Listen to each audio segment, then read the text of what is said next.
लाग्छ कसैलाई केही लाग्छ भने त चाहिँ अपराध भएको छ भनेर लाग्छ भने त उजुरी दिने ठाउँ छ त, गएर उजुरी दिए हुन्छ, मुद्दा दिए हुन्छ अदालतमा। तर अहिलेसम्मको यो परिवर्तनको चाहिँ भाग भनेर भनेको माओवादी जनयुद्ध हो, परिवर्तनको विचारको भाग भनेर भनेको माओवादी हो, माओवादी आन्दोलन हो। अहिले देशको स्वाधीनताको रक्षा जति बचेको छ भने त्यो माओवादीले गरे बचेको छ। आदि खालको चिन्तन, निरुकुशतावादी चिन्तन बोकेको छ भने माओवादी सिध्याउन अनिवार्य हुन्छ उसलाई। कुनै चाहिँ विदेशीहरूको दलालीको चिन्तन बोकेको छ, राष्ट्रिय आत्मसम्मानवादी घुँडा टेकुवावादी चिन्तन बोकेको छ भने माओवादीलाई नसिध्याइकन नेपालले सिध्याउन सक्दैन। जुन दिन चाहिँ माओवादीबाट मुक्त गराउने भनेर चाहिँ भन्छ त्यो दिन नेपाल सिद्धियो भनेर जाने हुन्छ। समाजवादी विचार राख्ने, स्वाधीन हुनुपर्छ भन्ने चाहिँ अमेरिकाको तुलना गर्न शक्ति राष्ट्र भनेर भन्न मिल्छ? त्यही समकक्षमा राख्न मिल्छ? कुन ठाउँमा चाहिँ साम्राज्य कायम गरेको छ चीनले? कुन ठाउँमा प्रभुत्व कायम गरेको छ? तिब्बतमा हैन? कसरी चाहिँ हुन्छ तिब्बतमा? कसरी चाहिँ तिब्बतमा चाहिँ साम्राज्य कायम गरेको छ? तिब्बत त हिस्टोरिकल रूपले एउटै अङ्ग हो नि। इतिहास बुझ्नु भएको छैन तपाईँले? इतिहास पढ्नु भएको छैन? पुँजीवादी प्रजातन्त्र पनि सम्म पनि नमान्ने मान्छे चाहिँ समाजवादमा जान्छ भनेर कल्पना गर्न मिल्छ? उनी त नाम त जसले पनि जे पनि राखिदिन सक्छ। नाम राख्दैमा कम्युनिस्ट हुन्छ? विचारमा हुनु पर्यो नि। विचारमा बिर्को लगाउने कुरा कहीँ मिल्छ? यो विकल्पमा चाहिँ तपाईँको विभिन्न प्रकारका नामहरूबाट सम्झौता गराउने कोसिस फेरि पनि चलाइरहेको छ अहिले पनि, निश्चित रूपले त्यो चलाइरहेको छ। र यहाँसम्म कि तपाईँको पिस कोअपरेटिभ एग्रिमेन्ट भनेर पनि सम्म पनि गराएर चाहिँ नाम चाहिँ शान्तिको नाम राख्ने, तर कन्टेन्ट चाहिँ जम्मै चाहिँ सैन्य सम्बन्धी गठबन्धन जो एसपिपीमा चाहिँ राखिएका गठबन्धनका सैन्य गठबन्धनका प्रावधानहरू छन् तिनै गठबन्धन गराउने प्रयासहरू पनि नचलिरहेको होइन, त्यो पनि अन्तर्कुन्द्र चलिरहेको छ। किन भन्दा जबसम्म अमेरिकाको विश्वयुद्धको नीति रहिरहन्छ हैन, अहिले त ऊ त युद्धको नीतिमा छ हैन, युद्धको नीतिमा छ। हतियारको होडबाजी, सैन्य गठबन्धन गर्ने, युद्ध गर्ने, चाइनाका विरुद्धमा, रसियाका विरुद्धमा, उत्तर कोरियाका विरुद्धमा घेराबन्दी गर्ने यो अभियानमा छ हैन। जबसम्म उसको यो अभियानमा रहिरहन्छ हैन तबसम्म चाहिँ के हुन्छ त भन्दाखेरि उसले चाहिँ कुनै न कुनै प्रकारको सैन्य गठबन्धन गर्ने, सम्झौता गराउने कोसिस गरिरहन्छ। माओवादीको प्रभावशाली नेता देव गुरुङ सर, यहाँलाई हार्दिक स्वागत छ। धन्यवाद। कुनै पनि अडानहरूमा तपाईँको पार्टी कायम रहन सकेन भन्ने जनताको बुझाइ छ, चाहे त्यो एनसीसी होस्, पछिल्लो समय नागरिकता विधेयकको कुरा हेर्नुहोस्, एसपीपी पनि एक्सनमा छ भित्रभित्रै भन्छन्। कसरी प्रस्ट्याउनुहुन्छ यी कुराहरूलाई? अब मान्छेहरूको बुझाइ के छ कसो छ भन्ने कुरा त अब सम्बन्धित पात्रहरू, सम्बन्धित व्यक्तिहरूको आफ्नो आफ्नो बुझाइको कुरा हो। सरले राजनीति गर्नुभएको त जनताको लागि हो नि। त्यही त त्यो मान्छेहरूले कसरी बुझ्छन्, के गर्छन् भन्ने कुरा उहाँहरूको आफ्नो बुझाइमा निर्भर रहने विषय भयो।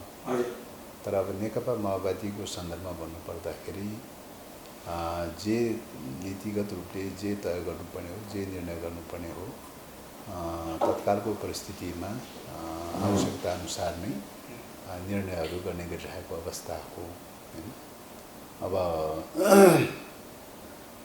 अब मान्छेहरूले भन्ने क्रममा अडान फेरेको यताउता भन्ने कुरा पनि गर्लान्। माओवादीले त बाहिर आन्दोलन गरेर भित्रबाट एमसीसी पास गर्दै भन्छ। अब यो त बुझाइको समस्याको विषय हो। बुझाइको समस्या आन्दोलनकै कारणले गर्दाखेरि 12 बुँदे सहमतिसम्म आएको चाहिँ, घोषणापत्रसम्म आएको चाहिँ छ। त्यस कारणले गर्दाखेरि तपाईँको सडक आन्दोलन नभएको भए 12 बुँदे सहमति पनि सम्झौता पनि सम्भव थिएन। त्यस कारणले तत्कालको सन्दर्भमा कांग्रेस एमाले लार्जेस्ट पार्टी भएको मतलब दुईटा सत्ता पक्ष र विपक्ष अन्तर्वस्तुमा सहमत भइसकेपछि तेस्रो पक्षले रोक्न सकेको दुनियाँमा कहीँ पनि रेकर्ड छैन। त्यस कारणले तर पनि चाहिँ अब 12 बुँदे घोषणापत्र जारी जुन ढङ्गले चाहिँ 12 बुँदे चाहिँ तपाईँ घोषणा गरेर संसदले आफ्नो सार्वभौमाधिकारको प्रयोग गरेको चाहिँ छ हैन, त्यसलाई पनि चाहिँ तपाईँको अहिलेको परिस्थितिमा माओवादीको चाहिँ अवस्था र स्थितिको आधारमा त्यसलाई पनि हामीले चाहिँ सकारात्मक रूपले नै लिनुपर्छ। त्यसो भएको हुनाले यदि चाहिँ माओवादीले छोडेर हिँडेको भए, तपाईँको चाहिँ त्यो प्रक्रियामा सहभागी नभएको भए स्थिति के हुन्थ्यो त भन्दाखेरि कमारा फुलस्टप शुद्ध पनि करेक्सन नभइकन 16 डोलो पास हुनेवाला थियो। कमारा फुलस्टप पनि करेक्सन नगरिकन 16 डोलो पास हुने कुरा बेटर हो कि 12 बुँदे कन्डिसन सहितको चाहिँ तपाईँको प्रक्रिया अगाडि बढ्नु बेटर हो? त्यसकारण त्यो त तुलनात्मक रूपले हेर्नु पर्यो नि। माओवादीको डिसिएफ भोट त छैन त, निर्णायक त भोटको पोजिसन त होइन त हैन। दुईटा लार्जेस्ट पार्टी मिलिसकेपछि के कुरामा अडिन्छ, दुनियाँमा के कुरामा अड्किया छ हैन। त्यस कारणले गर्दाखेरि तैपनि चाहिँ एउटा विवेकपूर्ण ढङ्गले बुद्धिमत्तापूर्ण ढङ्गले बिचको एउटा बाटो खोजेर चाहिँ एउटा स्ट्रगलको एउटा स्टेप बनाएको चाहिँ छ। त्यस कारणले अब आगामी दिनमा पावर ब्यालेन्सको चाहिँ स्थिति अनुकूलतामा हुने बित्तिकै चाहिँ अब के अरे बारबुदे घोषणापत्रलाई स्वीकार गरेन भने त्यसलाई खारिजसम्म पनि गर्न सक्ने अथोरिटी त अझै पनि बाँकी छ त। त्यसो भएको हुनाले हो त्यो त त्यसलाई डिनाइ गर्न सक्ने प्रावधान के छ? त्यो त बारबुदे स्वीकार नगर्ने बित्तिकै त सो त डिनाइ गर्न सक्ने ठाउँ सधैँ छ त। त्यही बारबुदेले गर्दाखेरि चाहिँ तपाईँको चाहिँ अहिले चाहिँ सोफा एग्रिमेन्ट गर्न सकेका छैन। सोफा एग्रिमेन्टको तयारी गरिरहेको अवस्था चाहिँ हो। होइन अमेरिकाले एमसिसीको बेसमा चाहिँ तपाईँको के हो त भन्दाखेरि स्ट्राटेजिक पार्टनरसिपको रूपमा खास गरिकन चाहिँ तपाईँको आइपिएसको अङ्ग बनाइसकेपछि एमसिसीलाई आइपिएसको अङ्ग बनाइसकेपछि हामीले त्यो अङ्ग हुन सक्दैन भनेर इन्कारी गऱ्यौँ र चाहिँ तपाईँको बारबुदे घोषणापत्र जारी गऱ्यौँ। घोषणापत्र जारी गरेको हुनाले चाहिँ सोफालाई चाहिँ अगाडि बढाउनलाई उसलाई अप्ठ्यारो पर्यो होइन। अन्यथा चाहिँ तपाईँको कमा र फुल स्टप बिना पनि तपाईँको अनुमोदन भएको भए त सोफा एग्रिमेन्ट भइसक्थ्यो अहिलेसम्म त चाहिँ होइन। त्यस कारणले गर्दाखेरि यो तपाईँको बारबुदे केही पनि होइन भनेर भन्नु मिल्दैन। बारबुदेको एउटा महत्त्वपूर्ण भूमिका छ। सार्वभौम अधिकार नेपाली जनतामै रहन्छ, संसदमै रहन्छ, नेपाल सरकारमै रहन्छ, नेपालको संविधानको सुप्रिमेसी कायम रहन्छ। देशको सार्वभौम सत्ता राष्ट्रिय अखण्डताका खिलाफ नेकपा माओवादीले कुनै काम गरिरहेछ? कुनै पनि काम गर्न सक्दैन होला। कतिपय कार्यशैलीगत कुराहरूमा, कतिपय झिना मसिना कुराहरूमा थोरै दायाँ थोरै बायाँ कमी कमजोरी रहित भनेर त दुनियाँमा भन्नु मिल्दैन चाहिँ। कोही पनि मान्छे कमी कमजोरी रहित भन्ने त दुनियाँमा कोही पनि हुँदैन चाहिँ होइन। सानातिना सीमाहरू त जो कसैका पनि हुन सक्छन्। सानातिना सीमाहरू हुन सक्ने कुरा एउटा पाटो हो, तर सचेततापूर्वक जानिकन राष्ट्रघाती र जनघाती खालका कामहरू माओवादीले गरेको छैन। नागरिकता विधेयक के हो? नागरिकता विधेयकको प्रश्न त के हो त भन्दाखेरि तपाईँको अहिले अब दुईटा प्रावधान संविधानमा भएको दुईटा प्रावधानलाई मात्रै लिएर अगाडि बढौँ र तेस्रो प्रावधान चाहिँ अब अहिले चाहिँ सहमति नभएको हुनाले ओपन नगरौँ भनेर चाहिँ दुईटा प्रावधानमा मात्रै अगाडि बढेको अवस्था हो। एउटा चाहिँ तपाईँको एनआरएनको चाहिँ नागरिकता दिने विषयमा, दोस्रो कुरा चाहिँ तपाईँको अब संविधानमा जन्मको आधारमा नागरिकता प्राप्त गरेकाहरूको चाहिँ वंशजको नागरिकता दिने भनेर चाहिँ संविधानमा जो व्यवस्था भइसकेको अवस्था हो 72 सालको संविधानमा, त्यो संविधानकोमा भएको व्यवस्थालाई चाहिँ तपाईँको व्यवहारमा चाहिँ कार्यान्वयनको लागि ऐन चाहियो। त्यसकारणले ऐन बनाउनु पर्यो भनेर चाहिँ अहिले ऐन बनाएको अवस्था हो। अब तपाईँको चाहिँ यो चाहिँ तपाईँको 72 सालमा बनेको संविधानले जन्मको आधारमा वंशजको नागरिकता दिने कुरा ठिक गरे पनि बेठिक गरे पनि त्यो 72 सालमा चाहिँ के अरे भइसकेको विषय हो होइन। त्यो अहिले करेक्सन गर्न सक्ने अवस्था त होइन। अहिले चाहिँ के मात्रै हो त भन्दाखेरि ठिक बेठिक जे भएको भए पनि त्यसलाई कार्यान्वयन गर्नलाई ऐन बनाउनु पर्यो भनेर बनेको अवस्था हो। त्यसको समीक्षा होला। 72 सालको संविधान बनाउने क्रममा जन्मको आधारमा जन्मिएकाहरूलाई तपाईँको चाहिँ के अरे 72 साल पूर्व जन्मिएकाहरूलाई नागरिकता दिने र चाहिँ त्यस पछाडि चाहिँ उनका वंशजलाई चाहिँ वंशजको नागरिकता दिने कुरा ठिक गरे कि बेठिक गरे त्यो 72 सालको संविधानको समीक्षाको विषय हो, मूल्याङ्कनको विषय हो। अहिले त त्यो संविधान संशोधनको प्रक्रिया त होइन चाहिँ। अहिले त त्योसँग जोडिएको ऐन बनाउने कुरा मात्रै हो चाहिँ। ऐन बनाउने भनेर त प्रक्रियागत पाटो हो चाहिँ। त्यसले प्रक्रियागत पाटोको सन्दर्भमा चाहिँ के अरे त्रुटि भएको भए गल्ती भएको भए 72 सालमै गल्ती भइसकेको चाहिँ छ होइन। गल्ती नभएको भए अहिले मात्रै गल्ती गर्यो भन्ने कुरा त आउँदैन। पहिलो कुरा त्यो। दोस्रो कुरा के हो त भन्दाखेरि अङ्गीकृत नागरिकताको सन्दर्भमा वैवाहिक अङ्गीकृतको नागरिकताको सन्दर्भमा केही विवाद परिरहेको त्यो विषय हो। त्यो वैवाहिक अङ्गीकृत नागरिकताको बारेमा विवाद परेको हुनाले त्यो दफा ओपन नगरौँ भनेर चाहिँ सरकारले त्यो दफा ओपन गर्न मानेन। हामीले भन्यौँ कि त्यो दफा ओपन नगर्दाखेरि त 63 सालको प्रावधान चाहिँ क्रियाशील भइरहन्छ।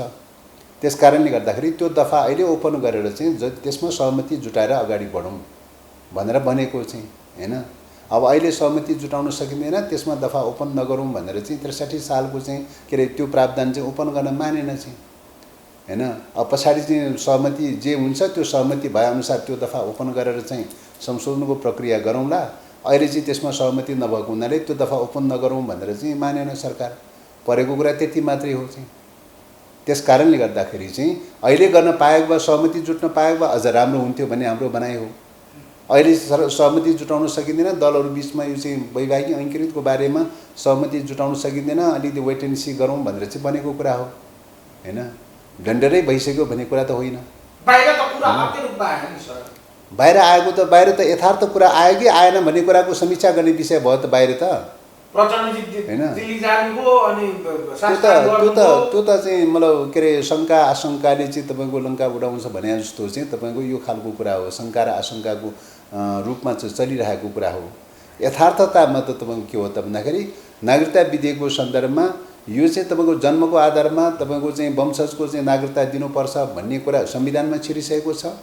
त्यो संविधानमा छिरिसकेको कुरालाई चाहिँ तपाईँको चाहिँ गएको चाहिँ जेठ महिनामा के अरे अब 77 सालमा चाहिँ तपाईँको ओली सरकारको पालामा चाहिँ अध्यादेशको रूपमा चाहिँ ल्याइसकेको अवस्था हो हैन। ओली सरकारले अध्यादेशको रूपमा लिएर आयो। अध्यादेशको रूपमा ल्याइसकेपछि हामीले भन्यौँ कि अब एक त त्यो बेलामा संसद विघटन गर्नु बेठिक थियो, उहाँले संसद विघटन गरेर अध्यादेश लिएर आउनुभयो चाहिँ हैन। संसद विघटन गर्नु बेठिक थियो। अध्यादेशको कुरामा पनि चाहिँ त्यो बेलामा पनि चाहिँ तपाईँ वंशजको नागरिकता के अरे अङ्गीकृत वैवाहिक अङ्गीकृत नागरिकताको बारेमा तपाईँहरू विरोधमा हुनुहुन्थ्यो। अहिले तपाईँहरूले नागरिकता विधेयक पास गर्नु एमाले ठुलो एजेन्डा बनायो त्यसलाई हैन। त्यो बेला त तपाईँको संसदकै विघटनको विरोधमा थियो नि। अध्यादेशको कुरा त धेरै गौण विषय भइसकेको थियो। त्यो बेला त तपाईँको संसदकै विघटनको विषयमा केन्द्रित थियो चाहिँ हैन। अध्यादेश चाहिँ संसदमा विचाराधीन भएको विषयमा अध्यादेश जारी गर्नु उपयुक्त हुँदैन भनेर अदालत सर्वोच्च अदालतले चाहिँ स्टे अर्डर गरेको कुरा हो। कन्टेन्ट बेठिक भयो भनेर स्टे अर्डर गरेको त होइन। अहिले चाहिँ कन्टेन्ट ठिक हो, प्रोसिड्युर बेठिक भयो भनेर स्टे अर्डर गरेको अदालतले। प्रोसिड्युर चाहिँ बेठिक हो। प्रोसिड्युर चाहिँ अदालतमा के अरे विचाराधीन भएको सदनमा विचाराधीन भएको विषय चाहिँ के अरे स्टे के अरे उसमा अध्यादेश जारी गर्नु हुँदैन भनेर चाहिँ पोलिसीको कुरा बोलेको चाहिँ सर्वोच्च अदालतले चाहिँ हैन। कन्टेन्टको कुरा बोलेको त होइन चाहिँ सर्वोच्च अदालतले, त्यहाँको अन्तर्वस्तु बोलेको त होइन चाहिँ हैन। त्यस कारणले अन्तर्वस्तु के हो त भन्दाखेरि 72 सालमा जारी गरिसकेको जो चाहिँ तपाईँको संविधान हो, त्यो संविधानले के भनिदियो भन्दाखेरि चाहिँ 72 सालको संविधान जारी गर्नुभन्दा अगाडि चाहिँ जतिले चाहिँ जन्मको चाहिँ आधारमा नागरिकता प्राप्त गरे नेपालमा, ती जन्मको आधारमा नागरिकता प्राप्त गरेकाहरूको सन्ततिलाई चाहिँ वंशजको नागरिकता दिइदिनु पर्यो भनेर संविधानमा एड्रेस गरिसकेका छ त्यही बेलामा। अनि त्यही कुरालाई चाहिँ तपाईँको चाहिँ अहिले चाहिँ के गर्ने त भन्दाखेरि त्यो त ऐन नबनिकन त क्रियान्वयन हुँदैन चाहिँ।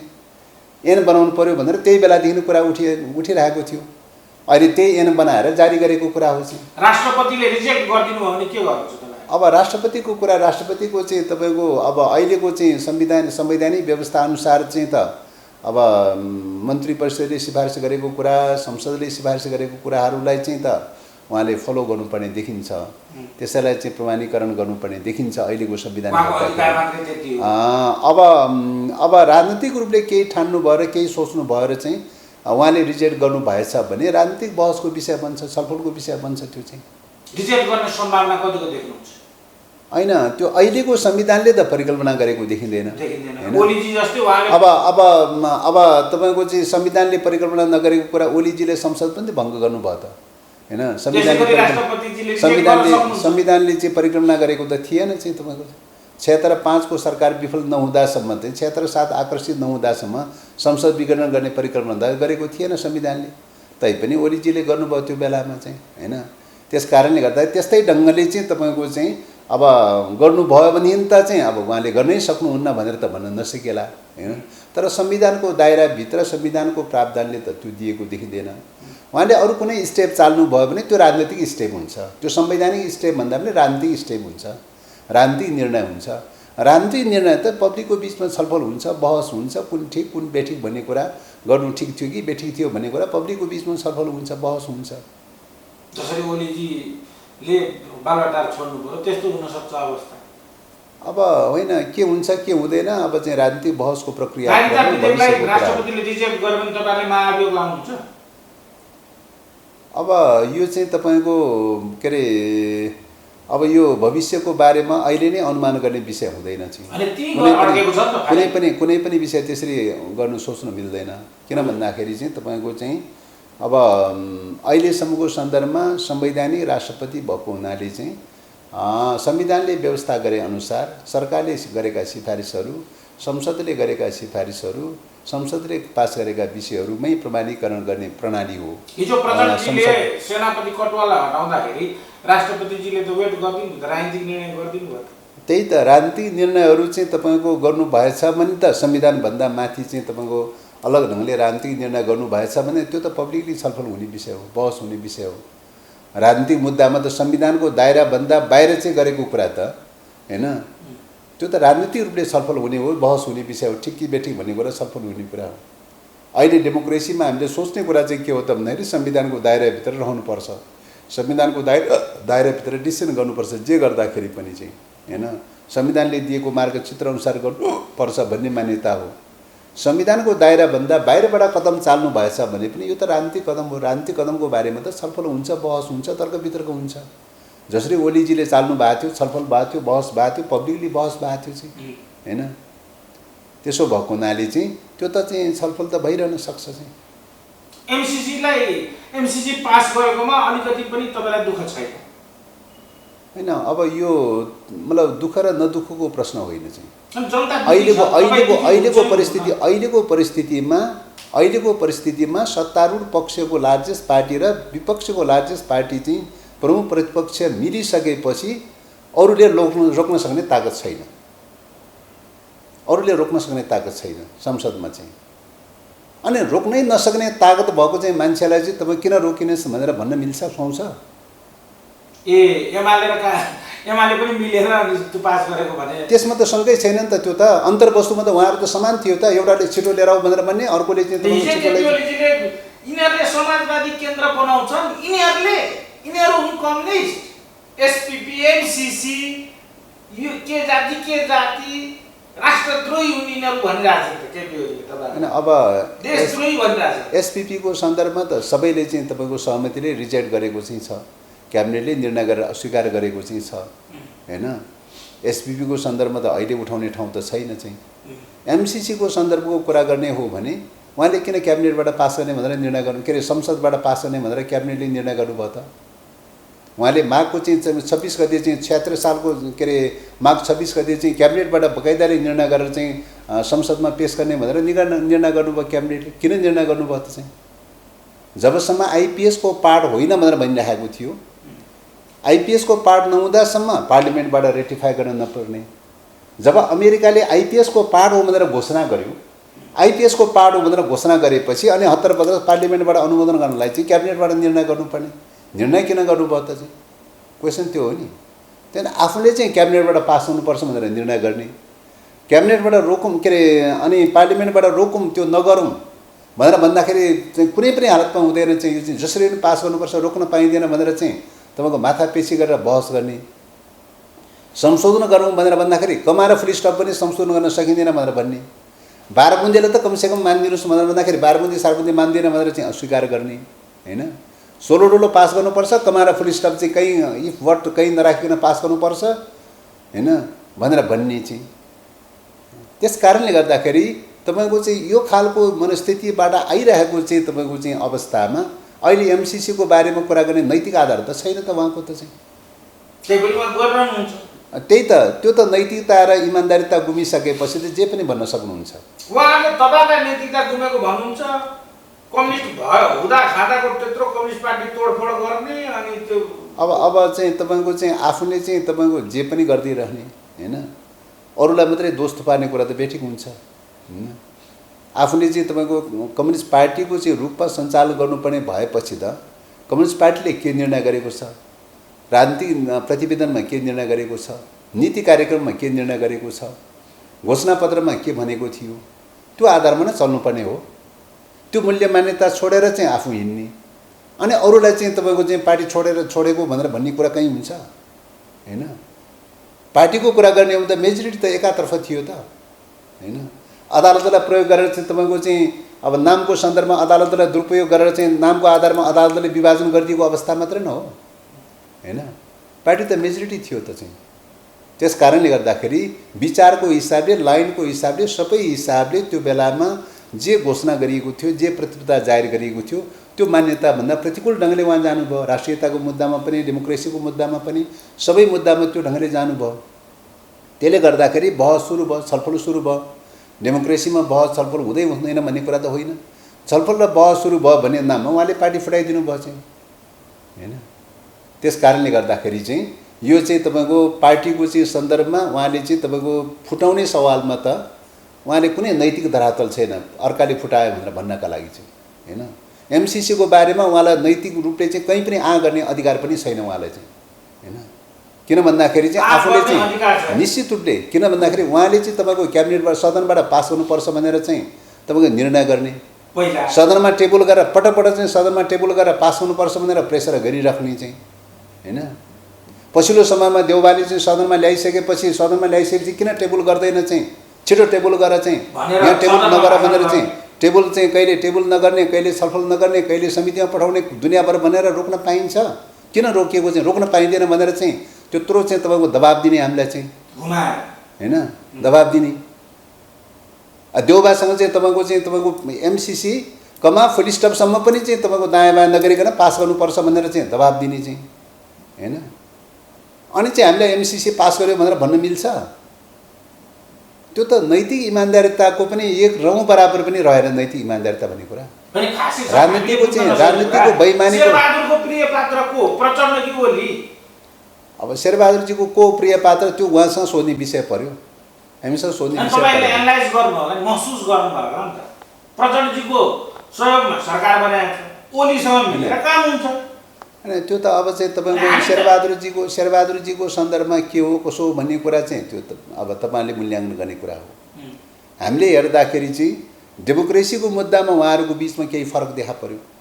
शेरबहादुरजी यो व्यवस्थालाई बचाउन चाहनुभयो, ओलीजी यो व्यवस्थालाई फाल्न चाहनुभयो। यसमा चाहिँ डेमोक्रेसीको मुद्दामा फरक रह्यो। राष्ट्रियताको मुद्दामा एमसीसी लगायतका माओवादी चाहिँ डेमोक्रेसीको परिपूरक कहिलेदेखि भयो? जनवादी गणतन्त्र ल्याउन हिँडे हैन तपाईहरु? फेरि प्रजातन्त्र हैन। अब डेमोक्रेसी भनेको जनवाद भने पनि प्रजातन्त्र भने पनि लोकतन्त्र भने पनि जे भने पनि अंग्रेजीमा त डेमोक्रेसी भन्दा अरु शब्द त छैन त। अंग्रेजीमा त डेमोक्रेसी भन्दा अरु शब्द त छैन हैन। त्यस कारणले गर्दाखेरि चाहिँ तपाईको अहिलेको परिस्थितिमा एक प्रकारको डेमोक्रेसी त आएकै छ त हैन। दल खोल्ने स्वतन्त्रता छ, निजी स्वतन्त्रता छ, नागरिक स्वतन्त्रताको चाहिँ हक अधिकारहरू स्थापित भएको छ, केही मौलिक फन्डामेन्टल राइटहरू स्थापित भएको छ चाहिँ हैन। जाति जनजाति भाषा भाषीहरूका केही अधिकारहरू चाहिँ समावेशीसँग जोडिएका केही अधिकारहरू स्थापित भएको छ, आफ्ना पहिचानसँग जोडिएका केही अधिकारहरू स्थापित भएको छ। यद्यपि फुल फ्लेजमा स्थापित भयो भन्ने ठाउँ छैन हैन। तर पनि आंशिक रूपमा त केही न केही त सम्बोधन त भएको छ त। विगत कालको चाहिँ एकात्मक खालको संविधान चाहिँ तपाईको दरबारले जारी गरेको या पञ्चायत कालमा जारी गरेको पुरानो संविधानहरूको तुलनामा त चाहिँ हैन एक हदसम्म त प्रगतिशील खालको संविधान त जारी भएको छ त चाहिँ। डेमोक्रेसीको विषयमा तपाईहरुको समाजवादी केन्द्र बनाउने वा बन्ने यो कार्यक्रम कहाँ पुग्यो वर्षमानजीहरुको तपाईहरु? हैन अब यो व्यक्तिको सन्दर्भमा कसको भन्ने विषय हो। अब यो पार्टीगत रूपले भन्ने हो भने पार्टीगत रूपले अब 5 दलको गठबन्धन छ अहिले। 5 दलको गठबन्धन भित्र रहेका 4वटा घटकहरूको बीचमा समाजवादी क्रान्ति गर्नुपर्छ भन्ने लाइनमा रहेका 4वटा घटकहरू छन्। त्यसकारणले वैचारिक रूपले अलि दीर्घकालीन रूपले जान सक्ने खालका वैचारिक निकटता रहेका घटकहरूको बीचमा मोर्चाबन्दी बन्दा राम्रो हुन्छ कि भन्ने कुरा उठेको चाहिँ छ। त्यो छलफलकै रूपमा छ, बहसकै रूपमा छ, अहिले फाइनल भइसकेको छैन। त्यसमा त ठुलो खिली उडाउनु भयो त केपी ओलीजीले तपाईहरु कुन आधारमा तपाईहरु समाजवादी केन्द्र निर्माण गर्दै हुन्छ भने? हैन त्यो त अब उहाँ त अब समाजवादकै पक्षमा हुनुहुन्न चाहिँ, क्रान्तिकै पक्षमा हुनुहुन्न, आमूल परिवर्तनकै पक्षमा हुनुहुन्न। मौगामीले यही व्यवस्थालाई चाहिँ समाप्त गरेर चाहिँ तपाईको एक प्रकारको चाहिँ जङ्गी शासन लागू गर्ने मनस्थितिमा हुनुहुन्छ। विगतको घटनाक्रमले त त्यो देखाएको छ। त्यसले गर्दाखेरि समाजवादको दिशातर्फ त्यसले पक्षगामी दिशातर्फ जाने सोचले त अग्रगामी दिशामा जान त रुचाउँदैन त। समाजवादको बाटो भनेको त अग्रगामी दिशा हो। हैन उहाँले कम्युनिस्ट हो भनेर कम्युनिस्ट हुने, कम्युनिस्ट होइन भनेर कम्युनिस्ट नहुने विषय त होइन नि। उहाँ नै एउटा मापदण्ड त होइन त चाहिँ। कम्युनिस्ट भनेको त विचारले गाइड गर्ने कुरा हो, सिद्धान्तले गाइड गर्ने कुरा हो, उसको व्यवहारले के अरे आचरणले गाइड गर्ने कुरा हो, नीति कार्यक्रमले गाइड गर्ने कुरा हो। समाजवादको पक्षमा लागिरहने चाहिँ कम्युनिस्ट नहुने, अनि समाजवाद त परै राख्नु, अहिलेको व्यवस्था पनि चाहिँदैन भनेर पश्चिगामी दिशातर्फ लाग्ने चाहिँ कम्युनिस्ट हो नि, त्यस्तो त हुँदैन नि। तपाईहरु कस्तो सोशलिस्ट हो? त्यस कारणले गर्दाखेरि त्यत्रो आरोप लागिसक्यो, को हुन् ती एमालेहरु चाहिँ सिसी फुटेज देखाउनु पर्ने भनेर भन्नुभयो, पद गयो, फेरि त्यो टिममा पनि आफ्नै मान्छेलाई बढिराख्नुभयो, आफैले चाहिँ होइन उहाँ निर्दोष हुन्छ भनेर भन्न भ्याउनु, अनि उहाँ फेरि अर्थमन्त्री भइसक्नुभयो, यो कुरा पनि उठेको छ नि। यो त तपाईँको चाहिँ उहाँहरूले उठाएको कुरा त जस्टिफाई त भएन, घटनाक्रममा त छानबिन गर्ने प्रक्रियामा त जस्टिफाई त भएन। छानबिन गर्ने भनेर भनेको संसदीय मान्यता अनुसार छानबिन गर्ने हो। छानबिन समिति बनाउने भनेर भनेको छानबिन समितिहरू बन्दाखेरि त्यसो लाग्छ भने त गएर उजुरी गरे हुन्छ नि त पुलिसलाई। लाग्छ कसैलाई केही लाग्छ भने त चाहिँ अपराध भएको छ भनेर लाग्छ भने त उजुरी दिने ठाउँ छ त, गएर उजुरी दिए हुन्छ, मुद्दा दिए हुन्छ अदालतमा। हैन, संसदले गर्ने काम भनेर भनेको त तपाईँको संसदमा रहेका सांसदहरूको बिचमा के अरे छानबिन समिति बनाउने हो। छानबिन समिति बनाउने हो, 11 जनाको छानबिन समिति बन्यो, सर्वसम्मतिले छानबिन समिति बनाए हो, अल्पमत र बहुमतले छानबिन समिति बनाए त होइन त चाहिँ। अनि बहुमतमा चाहिँ आफ्नै मान्छेहरु बढी थिए तपाईँ कसरी मतलब त्यहाँ त चाहिँ त्यहाँको कम्पोजिसनै त्यही हो त चाहिँ, हरेक समितिको कम्पोजिसनै त्यही हो त चाहिँ, दलहरूको चाहिँ प्रतिनिधित्वको आधारमा चाहिँ कम्पोजिसनै त्यही हो त चाहिँ। त्यो कम्पोजिसनको बारेमा उहाँले कुनै टिप्पणी गर्नु भएको छ र? अल्पमत र बहुमतको कुरा गर्नु भएको छ र? त्यो त होइन त चाहिँ। दलहरूको कम्पोजिसनै त्यही हो त चाहिँ। छानबिन समिति मात्रै होइन, जतिसुकै समिति बने पनि कम्पोजिसन त त्यही हो त चाहिँ। पार्लिमेन्टको स्ट्यान्डर्ड कम्पोजिसन त त्यही हो त चाहिँ अहिलेको स्थितिमा। त्योभन्दा फरक ढङ्गले चाहिँ बनाएको त होइन त। त्यो ढङ्गले फरक ढङ्गले बनेको भए संसदले अनुमोदनै गर्दैन थियो चाहिँ। किन सर्वसम्मत रूपले अनुमोदन गरे संसदले चाहिँ छानबिन समिति? त्यस कारणले गर्दाखेरि यहाँ चाहिँ कसैले चाहिँ फल्ना के अरे मेजोरिटी राख्यो र माइनोरिटी राख्यो भन्ने कुरा मिल्छ? यहाँ चाहिँ गठनको आफ्नो प्रिन्सिपल छ नि, गठनको आफ्नो मान्यता छ नि। त्यसो भएको हुनाले यो त संसदीय परम्परा र मूल्य मान्यताको क पनि नजान्ने या चाहिँ जानी जानेको चाहिँ तपाईँको मिचमाच गर्न खोज्ने, चाहिँ दुरुपयोग गर्न खोज्ने अथवा चाहिँ के अरे बङ्ग्याउन खोज्ने खालको प्रवृत्तिको परिणाम हो भन्ने लाग्छ। जे भए पनि माओवादी त अब सक्यो नि सर भन्छन् मान्छेले। अब सकियो कि सकेन त्यो के अरे जनताको बिचमा जगजाहेर छ, कसैको नजरमा सकिन सक्छ। तर अहिलेसम्मको यो परिवर्तनको चाहिँ भाग भनेर भनेको माओवादी जनयुद्ध हो, परिवर्तनको विचारको भाग भनेर भनेको माओवादी हो, माओवादी आन्दोलन हो। र यदि नेपाल बचेको छ, यो अहिले प्राप्त गरेको डेमोक्रेसी बचेको छ भने त्यो माओवादीले गरेर बचेको छ। अहिले देशको स्वाधीनताको रक्षा जति बचेको छ भने त्यो माओवादीले गरेर बचेको छ। त्यस कारणले गर्दाखेरि माओवादी चाहिँ तपाईँको अहिलेको चाहिँ डेमोक्रेसीको रक्षामा पनि निश्चित रूपले पहरेदार बनेको छ, मुलुकको स्वाधीनताको रक्षामा पनि पहरेदार बनेको छ। त्यस कारणले गर्दाखेरि त्यो देशको पहरेदार बने, त्यस कारणले पहरेदार बनेको चाहिँ के अरे आन्दोलनलाई सिद्ध्याउने त चाहिँ तपाईँको चाहिँ कतिपय शक्ति केन्द्रहरूको इसारामा चल्ने राष्ट्रिय आत्मसम्मानवादी चिन्तन, निरङ्कुशतावादी चिन्तन, फाँसीवादी खालको चिन्तनको लागि त बाधक त बन्न सक्ने भयो माओवादी त। त्यसले गर्दाखेरि कुनै फाँसीवादी खालको चिन्तन, निरङ्कुशतावादी चिन्तन बोकेको छ भने माओवादी सिद्ध्याउन अनिवार्य हुन्छ उसलाई। कुनै चाहिँ विदेशीहरूको दलालीको चिन्तन बोकेको छ, राष्ट्रिय आत्मसम्मानवादी घुँडा टेकुवावादी चिन्तन बोकेको छ भने माओवादीलाई नसिध्याइकन नेपाललाई सिध्याउन सक्दैन। त्यस कारणले गर्दाखेरि माओवादीलाई सिध्याउनलाई चाहिँ देशलाई सिध्याउनलाई माओवादी सिध्याउन हतारो भइरहेको छ कतिपय दलाल खालका चिन्तन बोकेका मान्छेहरूलाई चाहिँ। माओवादी मुक्त नेपाल बनाउनुपर्छ भनेर बोल्नु भएको छ। निश्चित रूपले माओवादी जुन दिन चाहिँ माओवादीबाट मुक्त गराउने भनेर चाहिँ भन्छ त्यो दिन नेपाल सिद्धियो भनेर जाने हुन्छ। नेपाल विदेशीहरूको चङ्गुलमा परे, नेपाल अर्को नयाँ टाइपको उपनिवेशमा फस्यो भनेर चाहिँ। यद्यपि तपाईँको व्यक्तित्व शालीन, तपाईँ अध्ययनशील हुनुहुन्छ, तर तपाईँलाई पनि शक्ति केन्द्रको मान्छे भन्छ नि मान्छे। अब शक्ति केन्द्र तपाईँको झुकाव चाइनातिर छ भन्छ नि मान्छे। अब यहाँ चाहिँ शक्ति केन्द्र र नकेन्द्र भन्ने कुरा चाहिँ विचारले डोराउने कुरा हो, विचारको आधारमा हेर्ने कुरा हो हैन, विचारको आधारमा हेर्ने कुरा हो। विचारको आधारमा हेर्ने हो भने, लाइनको आधारमा हेर्ने हो भने अहिले विश्व साम्राज्यवाद कुनै पनि सार्वभौम मुलुकहरूको चाहिँ स्वाधीनतामाथि हस्तक्षेप गर्ने चिन्तनधारा भनेको साम्राज्यवाद हो। साम्राज्यवादको अगुवा भनेको अमेरिकी साम्राज्यवाद हो। त्यसबाट मुक्त हुनुपर्छ, त्यसबाट मुक्त हुनुपर्छ, स्वाधीन होइन, त्यसबाट मुक्त हुनुपर्छ, स्वाधीन नेपाल निर्माण गर्नुपर्छ भनेको समाजवादी विचार हो। चीन समाजवादी विचार राख्ने स्वाधीन हुनुपर्छ भन्ने चाहिँ अमेरिकाको तुलना गर्न शक्ति राष्ट्र भनेर भन्न मिल्छ? त्यही समकक्षमा राख्न मिल्छ? कुन ठाउँमा चाहिँ साम्राज्य कायम गरेको छ चीनले? कुन ठाउँमा प्रभुत्व कायम गरेको छ? तिब्बतमा हैन? कसरी चाहिँ हुन्छ तिब्बतमा? कसरी चाहिँ तिब्बतमा चाहिँ साम्राज्य कायम गरेको छ? तिब्बत त हिस्टोरिकल रूपले एउटै अङ्ग हो नि। इतिहास बुझ्नु भएको छैन तपाईँले? इतिहास पढ्नु भएको छैन? त्यति पनि जानकारी छैन? तिब्बत चीनको अङ्ग हो भनेको त्यति पनि जानकारी छैन? त्यतिकै त्यो त चाहिँ विरोधीहरूले बनाइदिएको, त साम्राज्यवादले बनाइदिएको, कम्युनिस्ट विरोधीहरूले बनाइदिएको कुरा न भयो। साम्राज्यवादी शक्तिहरूले बनाइदिएको कुरा न भयो, कम्युनिस्ट विरोधीहरूले बनाइदिएको कुरा न भयो। कम्युनिस्ट विरोधीले जे भन्छ त्यसैको पछाडि हावाला दौडिरहने। त्यसकारणले हेर्ने दृष्टिकोण चाहिँ तपाईँको शेरबहादुर देउवाको त अमेरिकाको नजिकको मान्छे, साम्राज्यवादी शक्तिको अङ्ग होइन। तपाईँको एकता के हो यो? अहिले नेपालमा डेमोक्रेसी छ। डेमोक्रेसीमा विचारको स्वतन्त्रता छ, विचारको स्वतन्त्रता छ। विचारको हिसाबले कसैले कसैप्रति आस्था राख्न सक्छ कुनै, तर एक्सनमा के गर्छ भन्ने कुरा हो, कार्यमा के गर्छ भन्ने कुरा हो। कार्यमा नेपालको स्वाधीनतालाई खण्डित गर्ने ढङ्गले, सार्वभौम अधिकारलाई खण्डित गर्ने ढङ्गले कसैले पनि गर्न पाउँदैन। त्यहाँ चेक एन्ड ब्यालेन्स गर्ने कुरा हो। विचारमा बिरुवा लगाउने कुरा कहीँ मिल्छ? त्यस कारणले गर्दाखेरि विचारमा हामी बिरुवा लगाउन सक्दैनौँ कसैलाई पनि। गर्ने कुरा के मात्रै हो भने एक्सनमा मुलुकको स्वाधीनतालाई, मुलुकको सार्वभौम अधिकारलाई खण्डित गर्न मिल्दैन। नेकपा एमाले कम्युनिस्ट, त्यो कम्युनिस्टलाई मन नपराएर काङ्ग्रेससँग गठबन्धन गरेको यो अनि फेरि होइन। नेकपा एमाले चाहिँ तपाईँको कम्युनिस्ट भनेर कसरी प्रमाणित गर्न सक्नुहुन्छ? कसरी चाहिँ कम्युनिस्ट हुन्छ? जानुपर्ने समाजवादमा छ।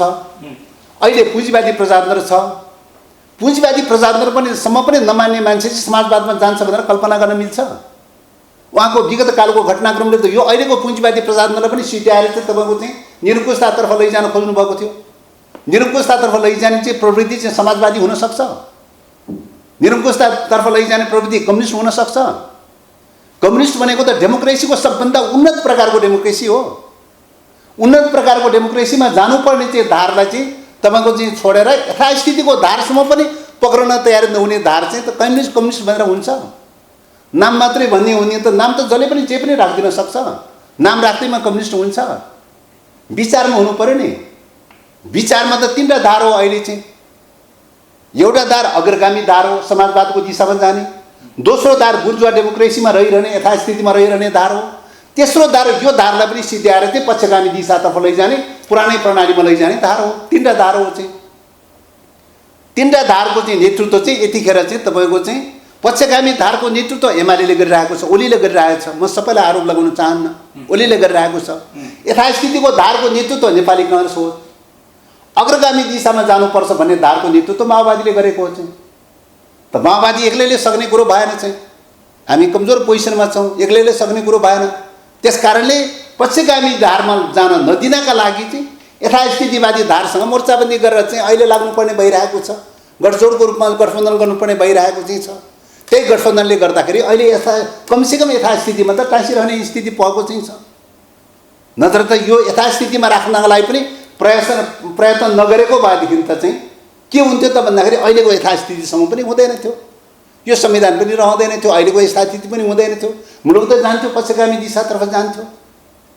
त्यस कारणले गर्दाखेरि पक्षगामी, अग्रगामी र यथास्थितिको तीनवटा धारको सन्दर्भमा पक्षगामीको तुलनामा त यथास्थिति बेटर होला नि। सके अग्रगामी दिशातर्फ लैजाने हो, नसके पनि यथास्थितिमा टाँसिनु पर्ने कुरा, यथास्थितिलाई समेट्ने कुरा त पक्षगामीको तुलनामा त सकारात्मक कुरा होला नि। उसो भए एमाले पछाडि जाँदैछ निश्चित रूपले। जबसम्म उसको पक्षगामी लाइनबाट करेक्सन भएर चाहिँ ऊ यथास्थितिमा आउँदैन तबसम्म त मोर्चाबन्दी त कठिन छ त चाहिँ हैन। कमसेकम यथास्थितिमा त आउनु पर्यो। काङ्ग्रेसको समकक्षमा त आउनु पर्यो नि त हैन। यथास्थितिमा त आउनु पर्यो नि त। त्यस कारणले गर्दाखेरि अहिले एमालेको पोजिसन भनेको विगत कालको चाहिँ घटनाक्रमहरूले कता गइरहेको छ त भन्दाखेरि घोर पक्षगामी दिशातर्फ गइरहेको छ। त्यसैले हाम्रो प्रयत्न के हो त भन्दाखेरि पक्षगामी दिशातर्फ जान नदिनका लागि सके अग्रगामी दिशामा लैजानलाई प्रयास गर्ने हो।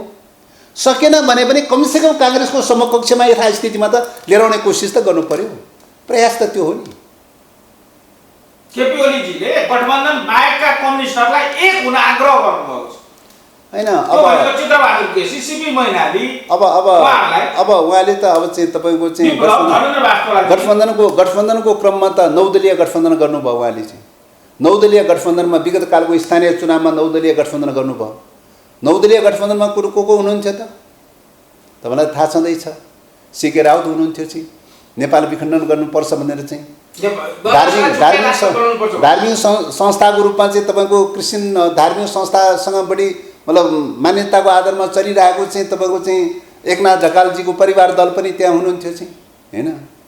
अब पक्षगामी दिशातर्फ लैजानुपर्छ भने राप्रपा पनि त्यहाँ थियो चाहिँ अनि राप्रपाको त लाइन त आखिरमा चाहिँ तपाईँको चाहिँ अब अग्रगामी त होइन त चाहिँ हैन। यथास्थितिमा पनि त राप्रपा कति रहन सक्छ सक्दैन भन्न त सकिँदैन त चाहिँ अवस्था त त्यो हो चाहिँ। त्यसो भएको हुनाले पक्षगामी धारमा रहेकाहरूसँग त स्वाभाविक रूपले चाहिँ सहकार्य हुने कुरा भयो हैन। राप्रपादेखि सीके राउत र परिवार दलसम्मको त सहकार्य हुन सक्ने कुरा भयो त चाहिँ हैन। कतिपय ठाउँमा महन्तजीहरूसँग पनि तराईमा महन्तजीहरूसँग पनि सहकार्य भयो चाहिँ भनेपछि त समाजमा चाहिँ तपाईँको चाहिँ जो सबभन्दा पक्षगामी धार छ पक्षगामी धारसँग चाहिँ उहाँको सहकार्य भएको देखिन्छ। अग्रगामी धारसँग त उहाँको सहकार्य भएन त चाहिँ हैन। त्यसकारणले हामीले त विचारमा हेर्ने कुरा हो, लाइनमा हेर्ने कुरा हो नि, अनुहारमा हेर्ने विषय त होइन, कुनै लेनदेनको मामला पनि होइन चाहिँ हैन। विचारको आधारमा लाइनको आधारमा हेर्ने कुरा हो। लाइनको आधारमा त उहाँ त घोर पक्षगामी तबकासँगको चाहिँ सहकार्यमा जानुभयो चाहिँ। गठबन्धनको चुनावी तालमेल बाहेक कुनै सैद्धान्तिक गठबन्धन होइन भन्ने भएको छ नि। अब अहिले 5 दलीय गठबन्धन गठन गर्दाखेरि तपाईँको मूलभूत रूपमा 3टा विषयलाई लिएर सहकार्य सुरु भएको। मुलुकको डेमोक्रेसीको रक्षा गर्नुपर्छ, संविधानको रक्षा गर्नुपर्छ, राष्ट्रियताको रक्षा गर्नुपर्छ। यिनै मान्यताको आधारमा गठबन्धन सुरु भएको हैन। संविधानको रक्षा गर्ने कुरा, डेमोक्रेसीको रक्षा गर्ने कुरामा एक हदसम्म गठबन्धन सफल भएको चाहिँ छ। राष्ट्रियताको रक्षा गर्ने सवालमा समयमा दुकचुक हुने गरिरहेको छ। तर पनि मूलतः अहिलेसम्म चाहिँ त्यति ठुलो राष्ट्रघातको चाहिँ स्थितिमा चाहिँ तपाईँको चाहिँ पुगेको चाहिँ छैन हैन। कतिपय सीमाहरू कमजोरी रहँदै रहेन भनेर भन्न सकिँदैन हैन। त्यसकारण राष्ट्रियताको रक्षा गर्ने सन्दर्भमा निश्चय पनि दुकचुक रहँदै आइरहेको अवस्था हो। तर डेमोक्रेसीको रक्षा गर्ने सवालहरूमा चाहिँ अहिलेसम्म सफल हुँदै आइरहेको अवस्था छ। हामी चाहन्छौँ राष्ट्रियताको मुद्दामा पनि रक्षा गर्ने कुरामा पनि दृढतापूर्वक सशक्तताका साथ एउटै पङ्क्तिमा अग्रपङ्क्तिमा उभिएर गर्न सके त अझ राम्रो हुन्थ्यो भन्ने चाहिँ हो हैन। त त्यो स्तरमा नेपाली कांग्रेस कति सम्भव हुन्छ हुँदैन, कति अगाडि बढ्न सक्छ सक्दैन, त्यो परीक्षणको रूपमा चाहिँ छ।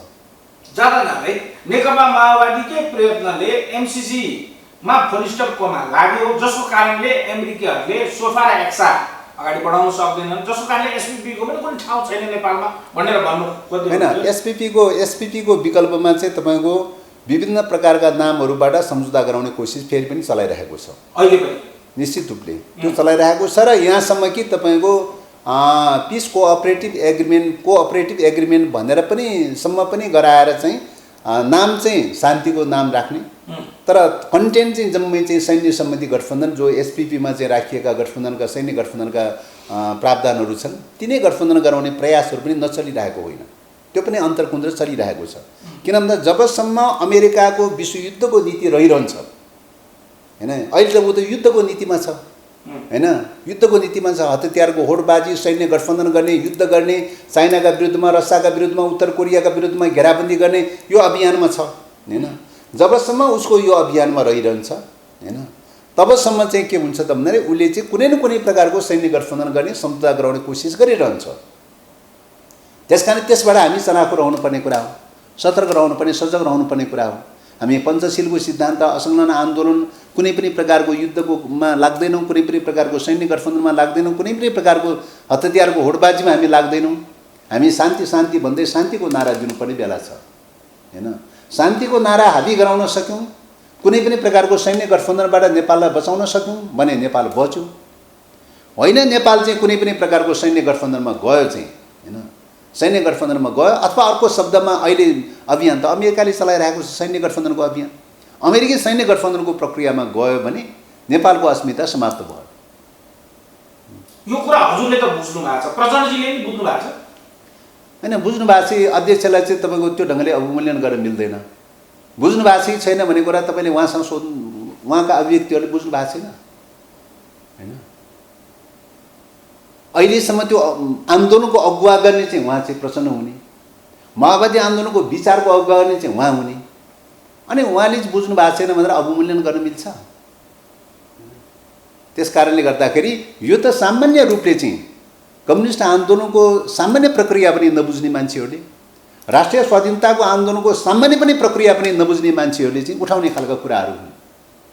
मान्छेको चरित्र हत्या गर्ने, अवमूल्यन गर्ने, जो राष्ट्रियताको पक्षमा, जो स्वाधीनताको पक्षमा लडिरहेको छ उनको चरित्र हत्या गर्ने, उनको अवमूल्यन गर्ने, यो खालको चाहिँ नियत भनेर भनेको, यो खालको चिन्तन भनेर भनेको के हो त भन्दाखेरि चाहिँ राष्ट्रिय अस्मितालाई धुजा बनाइदिने, कमजोर पारिदिने। के गर्दाखेरि कमजोर पार्ने त भन्दाखेरि लिडरसिपमाथि एट्याक गरेपछि कमजोर हुन्छ। माओवादी आन्दोलनमाथि जति एट्याक गर्यो उति नेपाल सिद्धिने प्रक्रिया सुरु हुन्छ। यसको रियालिटी हो। त्यो बेलामा युद्धको परिस्थिति त थिएन त चाहिँ, अमेरिकाले तपाईँको चाहिँ युद्धको चाहिँ प्रक्रियाको चाहिँ परिस्थिति त थिएन त। पहिलो विश्वयुद्ध भयो, नेपाल के अरे दोस्रो विश्वयुद्ध भयो, तर नेपालसँग त्यति रिलेटेड थिएन चाहिँ होइन, नेपालसँग रिलेटेड थिएन चाहिँ। अहिले जो तेस्रो विश्वयुद्धको जो तयारी गरिरहेको छ, नेपाललाई चाहिँ तपाईँको बेस एरिया, सैन्य बेस एरिया बनाएर चाहिँ तपाईँको लडाइँ लड्ने तयारीमा चाहिँ अमेरिका छ चाहिँ। त्यही त चाहिँ ताइवानमा चाहिँ तपाईँको लडाइँ भड्काउ, युद्ध भड्काउनलाई हो, ताइवानमा युद्ध भड्काउनलाई चाहिँ कोसिस गरिरहेको छ अमेरिकाले चाहिँ। एकछिन नीति हो चाहिँ, ताइवान चिनको अखण्ड भूभाग हो भन्ने कुरा थाहा हुँदाहुँदै, जानकारी हुँदाहुँदै चाहिँ तपाईँको चाहिँ ताइवान भड्काउनलाई, युद्ध भड्काउनलाई त कोसिस त गरेको हो त अमेरिकाले होइन। त्यस कारणले गर्दाखेरि यो प्रयास त उसको जारी छ चाहिँ। यो वरिपरि यो फेरीमा चाहिँ त युद्ध भड्काउने प्रयास त जारी छ निश्चित रूपले हो। त्यसो भएको नेपालमा चाहिँ तपाईँको सैन्य बेस एरिया चाहिँ तपाईँको चाहिँ स्थापना गर्नका लागि चाहिँ नेपालको चाहिँ तपाईँको के अरे घुँडा टेकुवा नीति अपनाउँदै गयो, आत्मसमर्पण गर्दै गयो भने चाहिँ, घुँडा टेक्दै गयो भने चाहिँ उसले सैनिक क्याम्प स्थापना गर्छ होइन। त्यसकाले हामी चाहिँ त्यो रूपले जान सक्दैनौँ, सैनिक क्याम्प राख्न सक्दैनौँ, कुनै पनि सैन्य समुदाय गर्न सक्दैनौँ, सैनिक क्याम्प राख्न सक्दैनौँ भन्दै हामी शान्तिको नारा दियौँ, पञ्चशीलको नारा दियौँ, असमानताको नारा दियौँ होइन, शान्तिको नारा दियौँ भने चाहिँ लगातार रूपले सम्पूर्ण दलहरू एक ढिक्का भएर शान्तिको नारा दियो भने उसले सैनिक क्याम्प राख्न कठिन हुन्छ। निश्चित रूपले त्यसमा त शङ्कै छैन। सैनिक क्याम्प राख्ने बित्तिकै त तपाईँको युक्रेन दोहोरिने कुरा त स्वतः सिद्ध विषय हो नि त। यो त दोस्रो युक्रेन हुने कुरा त स्वतः सिद्ध विषय हो। Thank you very much Devguru sir, धेरै धेरै धन्यवाद।